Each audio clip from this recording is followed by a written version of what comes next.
এদিকে এসে আমাকে আদর কর। আমি আদর করব না, আর এসব বাসর রাত আমি মানি না। বাসরাত করবি না মানে? বাসরাত তুই করবি, তোর বাপও করবে। সোজা কথায় রাজি হয়ে যা, না হলে আজকে তোকে জানে মেরে দিব। দেখ, আমি তোকে বন্ধু ছাড়া আর কিছু ভাবি না। আর বিয়েটা একটা অ্যাক্সিডেন্ট ভাবে হয়েছে, আর এটাকে বিয়ে বলে না। আমি এত কিছু বুঝি না।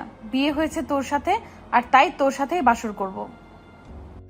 দেখ, এমনিতেই রেগে আছি, তার উপর আবার তুই প্রেশার দিচ্ছিস।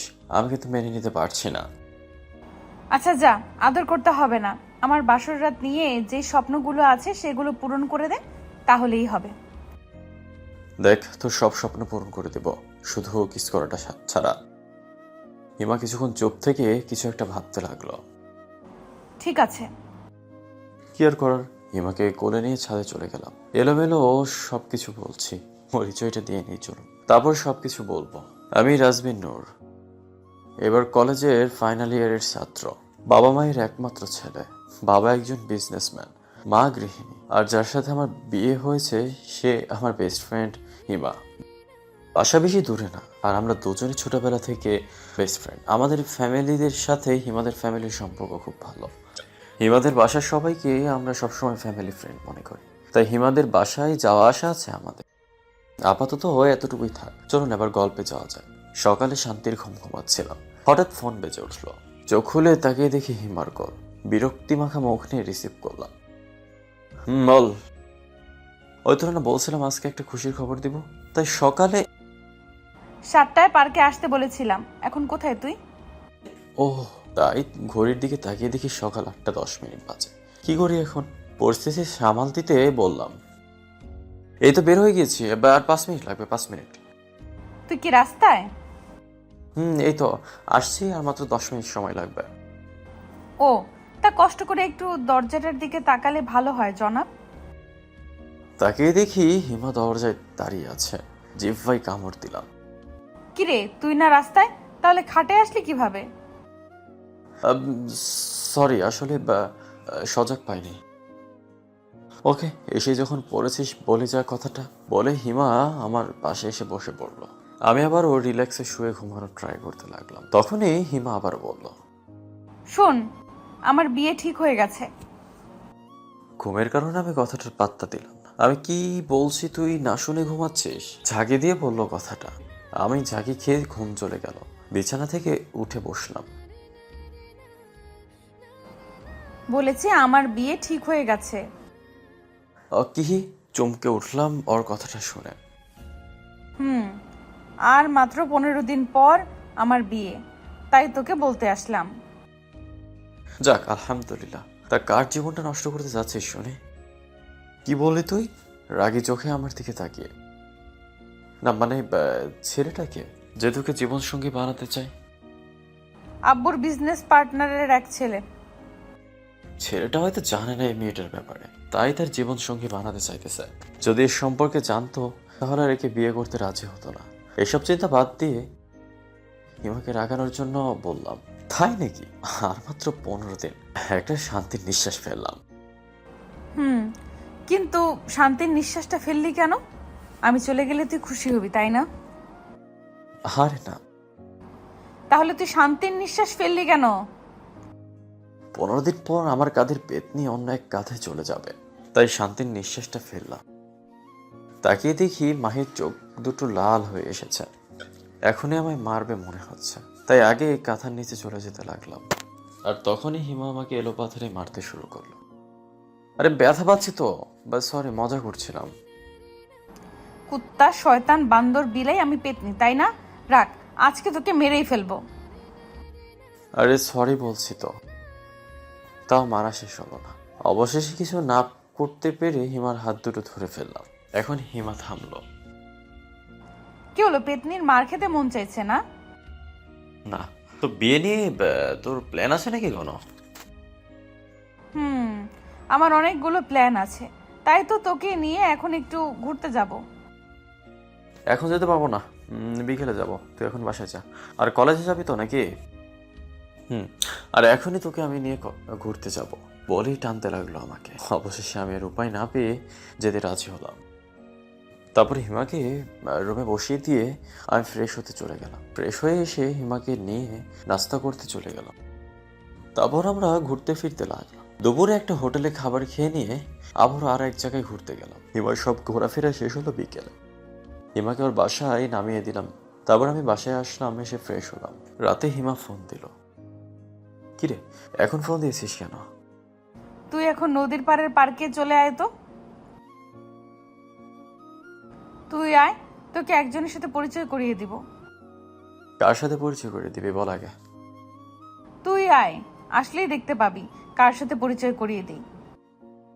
তো সাথে সাথে ফোন কেটে দিল। এ মেয়েকে আমি বুঝি না, মাঝে মাঝে এমন কিছু করে বসে যা বলার নয়। যাক, বিয়ের আর কিছুদিন বাকি, সহ্য করে নেই। রেডি হয়ে চলে গেলাম নদীর পাড়ের পার্কে। অনেকক্ষণ খোঁজাখুঁজির পরে দেখলাম হিমা এক কোনায় বসে আছে, সাথে আরো একজন আছে তাও খেয়াল করলাম। কাছে গিয়ে দেখলাম হিমার সাথে আরো একটা ছেলে বসে আছে। দেখে কিছুটা অবাকই হলাম। কিরে, তোর আসতে এত সময় লাগে? আসতে সময় লাগেনি, তোকে খুঁজে বের করতে সময় লেগেছে। ও, উনি কে হিমা? ও হলো শাউন, তোর হবু দুলা ভাই। ও হ্যালো ভাই। হ্যালো। আয় তোরা বসে গল্প কর, আমি গিয়ে ফুচকা খেয়ে আসি বলেই হিমা চলে গেল। হিমাটা আমাকে ফাঁসিয়ে দিয়ে চলে গেল। আমি ওনার সাথে বসে কি বলবো বুঝতে পারছি না। তখনই শাহন বলে উঠল, তোমার কথা হিমা আমাকে অনেক বলেছে। তুমি কি হিমার ক্লাসমেট?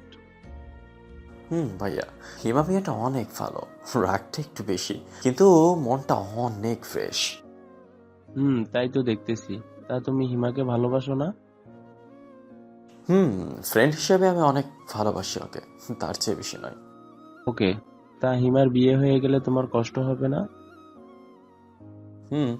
বেস্ট ফ্রেন্ড চলে গেলে কার না কষ্ট হবে বলেন। তবে কিছুদিন পরে সবকিছু ঠিক হয়ে যাবে ইনশাআল্লাহ। তুই খুব ভালো, আর ধন্যবাদ এতদিন হিমাকে আগলে রাখার জন্য। আরে কি বলেন ভাইয়া। তো যাই হোক ভাইয়া, আমার এখন বাসায় যেতে হবে। ওকে, ভালো থাকবেন, আর পরে কথা হবে। আর হিমাকে আমি পাঠিয়ে দিচ্ছি বলে ওই জায়গা থেকে কেটে চলে আসলাম। এসে দেখি হিমা ফুচকা খাচ্ছে। মেয়েটা ফুচকা খাইতেও পারে বটে। ওই, তোর ফুচকা খাওয়া হয়েছে? আমি গেলাম, তুই ফুচকা খেয়ে ওনার কাছে যা, তারপরে তুই একাই চলে আয়। ওকে। আর একটা কথা, বিয়ের আগে এমন কিছু করিস না। যা বলতে চাচ্ছি বুঝতে তো পারছিস। তুই আমাকে নিয়ে এত চিন্তা করা শুরু করলি কবে থেকে? তোর ভালোর জন্য বললাম। ওকে, তুই চিন্তা করিস না, কথা দিলাম তোকে এমন কিছুই হবে না বিয়ের আগে। ওকে, তাহলে তুই থাক, আমি গেলাম। তারপর সেখান থেকে চলে আসলাম, এসে ঘুমিয়ে পড়লাম। এইভাবে এই 12 দিন কেটে গেল। হিমা অনেক খুশি, যা ওকে দেখে বোঝা যাচ্ছে। আর এই কয়েকদিন ও আমাকে ওর সাথে রেখেছে। আর 3 দিন পরে ওর বিয়ে। বাসাটা এখন প্রায় সাজানো শেষ। আর কালকে হিমার গায়ে হলুদ, তাই আত্মীয় স্বজনরাও প্রায় সবাই চলে এসেছে। তাই এখন বাসাটা ভর্তি। সকালে ঘুমাচ্ছিলাম, হিমার কল আসলো, কল রিসিভ করলাম। বল। তুই এখনই আমাদের বাসায় আয়, কাজ আছে। কি বলবি? দেখ, কাল রাত 1টায় ঘুমিয়েছি, আজকে আর আসতে পারবো না। আসবি কেন? আমি এখন কে, আর আমাকে দিয়ে কি কাজ আছে? পরশুদিন থেকে আর ডাকবো না তোকে। থাক, আশা লাগবে না তোর। হিমার কথা শুনে টাস্কে খেয়ে গেলাম। ওই, তুই ইমোশনাল টর্চার করা শিখলি কই থেকে? তুই আসবি কিনা এটা বল। পেতনি, তুই ইমোশনাল টর্চার করে এখন আবার বলছিস আসবো না? আসতেছি পেতনি বলেই ফোনটা কেটে দিলাম। উঠে ফ্রেশ হয়ে নাস্তা করে সোজা চলে গেলাম হিমাদের বাসায়। তোর আসতে এতক্ষণ সময় লাগে? এসেছি। তো তুই কিসের জন্য ডেকেছিস এবার বল। তুই এখানে বস, আমি রেডি হয়ে আসছি, তারপর তোকে নিয়ে এক জায়গায় যাব বলে মাহি চলে গেল রুমে রেডি হয়ে। কিছুক্ষণ পর মাহি রেডি হয়ে আসলো রুম থেকে। দুজনে চলে গেলাম গাড়িতে। হিমা নাকি ড্রাইভ করবে, আমি আর না করলাম না। আমি হিমার পাশে বসে, হিমা মনের আনন্দে ড্রাইভ করতে লাগলো। কোথায় যাবি বলতো? কাল থেকে তো অনেক বিজি হয়ে যাব, তাই ভাবতেছি আজকে সারাদিন তোর সাথে ঘুরে ফিরে কাটাই। আজকে মন খুলে ঘুরার আমার শেষ দিন, আর আমার সাথে ঘুরার তোর শেষ দিন। এবার কথা শুনে মনটা খারাপ হয়ে গেল। কি বলবো কিছুই বুঝছি না, চুপ করে আছে। আরে মন খারাপ করার কি আছে? না এমনি। আরে বোকা, আমার বিয়ে হয়ে যাবে তো কি হয়েছে? আমার বেস্ট ফ্রেন্ড তো তুই থাকবি সারা জীবন। আর আমাদের বাসায় আসলে তো তোর সাথেই কাটাতে হবে, তাই না? হুম। আচ্ছা, এসব কথা বাদ দিয়ে অন্য কথা বল। তাই ভালো। তাই এটা বল, বাসর রাত নিয়ে তোর প্ল্যান কি? মানে? মানে বাসর রাত নিয়ে তোর কি স্বপ্ন? হিমা কিছুক্ষণ কিছু একটা নিয়ে ভাবতে লাগলো, তারপর বলতে শুরু করলো। অনেক স্বপ্ন আছে, কিন্তু কাউকে বলবো না। আমাকেও বলবি না? তোকে বলা যায়, কারণ তুই তো আমার ব্যাপারে সব জানিস। তাহলে বল শুনি। সকালে কথা হবে বলে উনি শুয়ে পড়ে। তারপর আমার বর ঘুমিয়ে যাওয়ার পর আমি তার সারা মুখে অনেকগুলো কিস করে আমিও ঘুমিয়ে পড়ব। হিমার মুখে এসব কথা শুনে আমি ওর দিকে হা হা করে থাকি। কিরে, এভাবে তাকিয়ে কি দেখছিস? না মানে ভাবছি তুই এত রোমান্টিক হলি কবে থেকে? আমি রোমান্টিক ছোট থেকেই, কিন্তু মনের মতো কাউকে পাইনি বলে এতদিন রোমান্টিকতা লুকিয়ে রেখেছিলাম। তার কি প্রতিভা আছে তোর যা আমি জানি না? আর কিছুই নেই। সত্যি বলছিস? হুম। তা তুই বিয়ে করবি কবে? বেশি না, আর 6-7 মাস পর। কি? তখন তো তুই বুড়া হয়ে যাবি। তখন তো কোনো মেয়ে তোকে বিয়েও করবে না। আর কিছু না বলে একটু হাসলাম। আচ্ছা, তোকে একটা কথা জিজ্ঞেস করি। বল। আচ্ছা, তুই আজ পর্যন্ত গার্লফ্রেন্ড বানালি না কেন কোনো মেয়েকে? তোর মতো শত্রু থাকতে গার্লফ্রেন্ডের কোনো প্রয়োজন নেই। হিমা কিছু না বলে জোরে জোরে হাসতে থাকলো। তবে তোর বিয়ের পরে কাউকে গার্লফ্রেন্ড বানিয়ে। ওকে। আচ্ছা তুই এতদিনে বয়ফ্রেন্ড বানাসটি কেন? আমার প্রশ্ন আমাকেই করছিস? অনেক ওর তাই। আচ্ছা তাহলে বলি, আসলে বয়ফ্রেন্ড থাকা মানে আলগা প্যারা, আর আমি প্যারা নিতে পারি না। আর বয়ফ্রেন্ডের সাথে নিজের যা শেয়ার করতাম তা তো তোর সাথেই করতে পারি, তাই ওইসব বয়ফ্রেন্ডের প্রয়োজন পড়েনি। ও, তা বিয়ের পর কি করবি ভাবছিস? বরকে নিয়ে হানিমুনে যাব, তারপর তো পরীক্ষা চলে আসবে। পরীক্ষা দিয়ে আবার অবসর সময়টা কাটাতে দেশের বাহির থেকে ঘুরে এসে ভার্সিটিতে ভর্তি হয়ে যাব। ভালোই। তারপর সারা দিন ঘোরাফেরা করে সন্ধ্যায় হিমা আমাকে আমার বাসার সামনে নামিয়ে দিয়ে গেল। আমি ভেতরে চলে যাচ্ছিলাম, তখন হিমা আবারও ডাক দেয়। আমি গাড়ির কাছে আসতেই হিমা বলল, কাল সকালে আন্টি আঙ্কেলকে নিয়ে আমাদের বাসায় চলে আসবি। না আসলে যে তোর অবস্থা আমি কি করব তা তুই ভাবতেও পারবি না। ওকে যা তুই, আর সকালে আব্বু আম্মু চলে যাবে, তুই চিন্তা করিস না। ওকে থাক তুই, আমি গেলাম বলেই হিমা চলে গেল। আমি বাসায় গিয়ে ফ্রেশ হয়ে খাওয়া দাওয়া করে দিলাম একটা ঘুম। সকালে আম্মুর ডাকে ঘুম ভালো।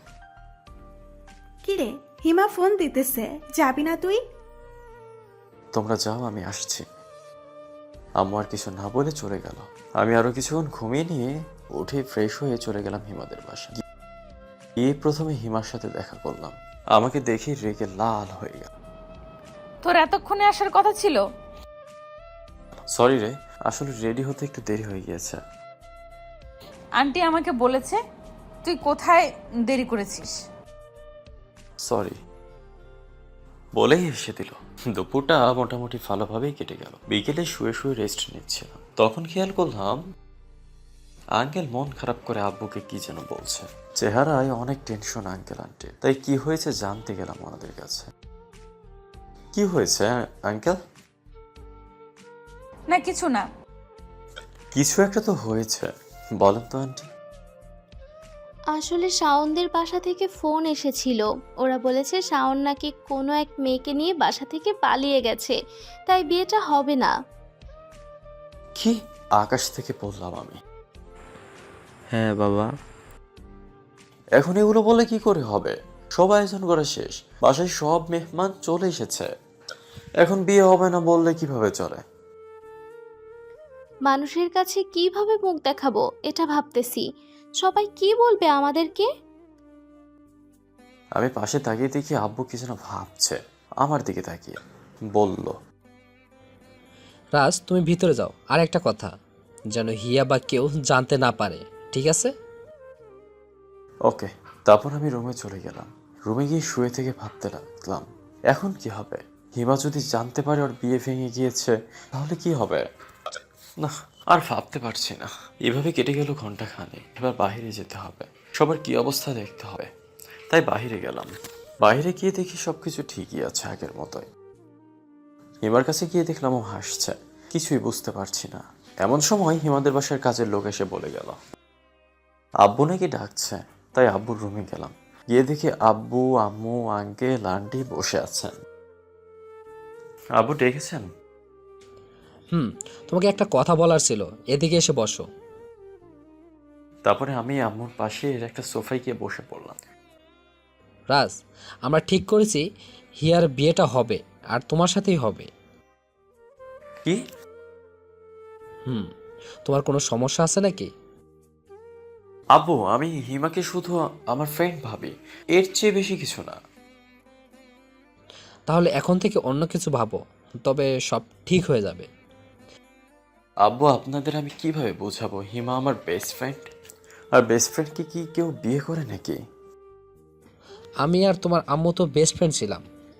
শোনো, বেস্ট ফ্রেন্ড যখন বউ, তখন সম্পর্কে সারা জীবন কোনো সমস্যা হয় না, কারণ তারা একে অপরকে খুব ভালো করে চেনে। তাও কি বলবো এখন? আচ্ছা, মনে করো তোমার যদি আমরা একটা মেয়েকে পছন্দ করে বিয়ে করাই, পর যদি দেখা যায় তুমি যা করতে ভালোবাসো মেয়েটা সেটা একেবারে পছন্দ করে না, আর মেয়েটা যা করে তা তোমার পছন্দ হয় না, তখন লাইফে সবচেয়ে বড় সমস্যা শুরু হবে। ভাবছি।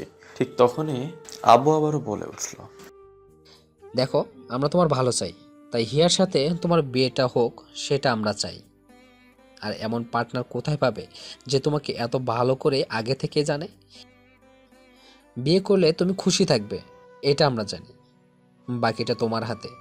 আর তোমার ফ্রেন্ডের বিপদে তোমাকেই এগিয়ে আসতে হবে। ভাবতে লাগলাম, ঠিকই তো। সব বাদ দিলেও হিমাকে অসম্মান থেকে বাঁচাতে হবে। কি বলবো?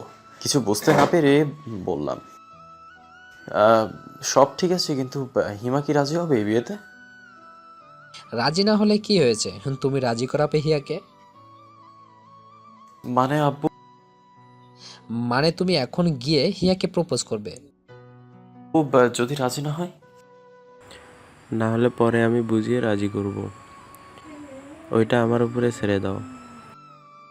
ওকে, তবে এখনই গিয়ে কি প্রপোজ করতে হবে নাকি? যাও। বলে পাশ থেকে একটা গোলাপ হাতে তুলে আমি বুকে সাহস নিয়ে গেলাম হিমার রুমের সামনে। দেখছি হিমা মেহেদি দিচ্ছে হাতে। আমি ওর পিছনে গিয়ে চুপচাপ দাঁড়িয়ে রইলাম, ফুলটা কিরে, কোথায় ছিলে এতক্ষণ? হাতে। কিছু বলছি না, চুপচাপ দাঁড়িয়ে রয়েছি। প্রশ্নের উত্তরের জবাব না দেওয়ার দেখে হিমা আমার দিকে তাকায়। হয়তো বুঝতে পেরেছে কিছু একটা বলতে চাচ্ছি, তাই বলল, কিরে, কিছু বলবি?